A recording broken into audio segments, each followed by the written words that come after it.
अच्छा, ये बताइए कि इस वक्त एक मोहतात अंदाजे के मुताबिक, एक रफ़ एस्टीमेट के मुताबिक, राजस्थान में और इसके अलावा भारत में क्या नंबर होगा जो पाकिस्तान से आने वाले हिंदुओं और सिखों की सेटलमेंट के हवाले से? जो लोगों को सिखों का आने का जो मूवमेंट है वो कोई वन टाइम इवेंट नहीं है, वो सतत 47 से चलता ही जा रहा है। वो कभी कभी गति पकड़ जाता है, जैसे 71 के वॉर के टाइम पकड़ गया था, या बाबरी मस्जिद का विध्वंस जब यहाँ हुआ था तब पकड़ गया था। 2 लाख लोग विस्थापित हिंदू जो है वो राजस्थान में रहते हैं इस समय। और ये इसमें जो सिटीजनशिप अमेंडमेंट एक्ट के अंदर जो कवर होंगे उनकी संख्या लगभग 31,000 है, जिनको जब सीए लागू हो जाएगा तो 31,000 लोगों को नागरिकता मिल जाएगी।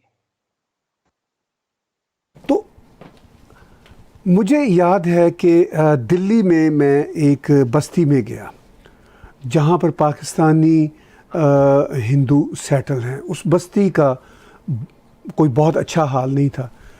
तो मुझे किसी ने कहा कि इस बस्ती में अगर ये इतना बुरा हाल है तो फिर पाकिस्तान से हिंदुओं और सिखों को लेकर जाने की ज़रूरत क्या है। तो मैंने उस वक्त डॉक्टर साहब किसी को जवाब दिया, कोई लेफ़्ट के लोग थे भारत में, तो मैंने उनसे कहा भैया बात ये है कि इनकी जो हालत पाकिस्तान में थी, इनकी बेटियों को उठाया जाता था, तो यहाँ पर इनको वो सेफ्टी है। भारत एक बड़ा मुल्क है 1.3 बिलियन लोगों का। वो हर एक शख्स की जो जो होती है बहुत ही वेल ऑफ लाइफ की गारंटी तो नहीं देता। वो चैलेंजिंग समाज है, वो तो अमेरिका भी चैलेंजिंग समाज है। तो भारत ये कहता है कि हम आपको सेफ्टी दे रहे हैं, अब आप आगे बढ़िए ज़िंदगी में, अपना जो है पूरे का पूरा हिस्सा डालिए और हिस्सा लीजिए। मैंने उस वक्त कुछ हिंदू दोस्तों से बात भी की जो वहाँ पे थे। उनकी हालत इकोनॉमिकली सोशली को बहुत अच्छी नहीं दिखती थी, लेकिन उन्होंने एक बात कही, और वो बात मेरे एक और जो पसंदीदा व्लॉगर हैं उनके भी है व्लॉग पे। वो एक फ़नी सा नाम है, बॉल्ड एंड बैंकक्रप्ट। तो उसमें भी उन्होंने, वो 2 दफ़ा बस्ती में गए और उन्होंने बस्ती में जाके बात की, तो सब हिंदू बहनों और भाइयों ने वहाँ पे एक बात कही कि हम इतने खुश हैं इस हालत में भी भारत में। तो वो जाहिर है कोई भी समाज होगा डॉक्टर साहब, अमेरिका हो, कनाडा हो, यूरोप हो, भारत हो, आपको हर तरह की क्लास मिलेगी और लाइफ इसी का नाम है। तो लेकिन वो जो एक तरह से ये जो एक्सट्रीम लेफ्ट के लोग और या जो अपोजिशन के लोग अपनी फेस सेविंग करते हैं कि जी आप इतना शोर सीए के डाल रहे हैं, हर जो है सोल को तो आप वो प्रोवाइड कर नहीं सकते। तो मैंने तो जवाब दिया, आप इसको किस तरह देखेंगे इस सारी सूरत हाल को?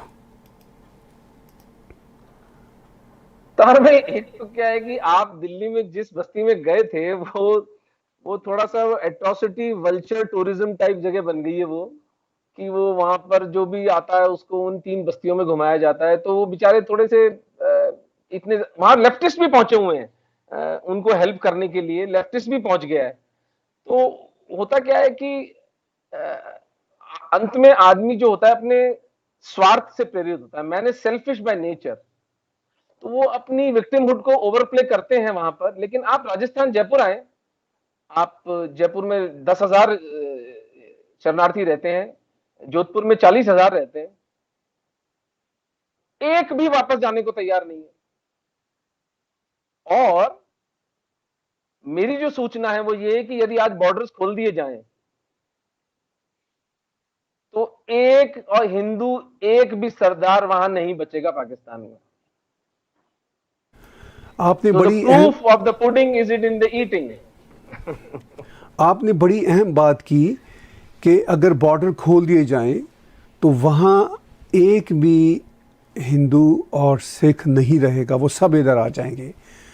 लेकिन एक बिल्कुल आ जाएंगे। एजेंडा भी है वहाँ की एस्टेब्लिशमेंट का कि एक जो टाइनी परसेंटेज ऑफ जो सिख हैं वो वहाँ पे और कुछ यहाँ से भी, और ख़ास तौर पर कनाडा और अमेरिका में बसने वाले कुछ सिख भी फील करते हैं कि जैसे पाकिस्तान उनके लिए कोई हेवन हो सकता है, ये सोचे बगैर कि वो कंट्री उनका हुआ करता था, आज उसमें उनके अपने लोगों को मार दिया जाता है।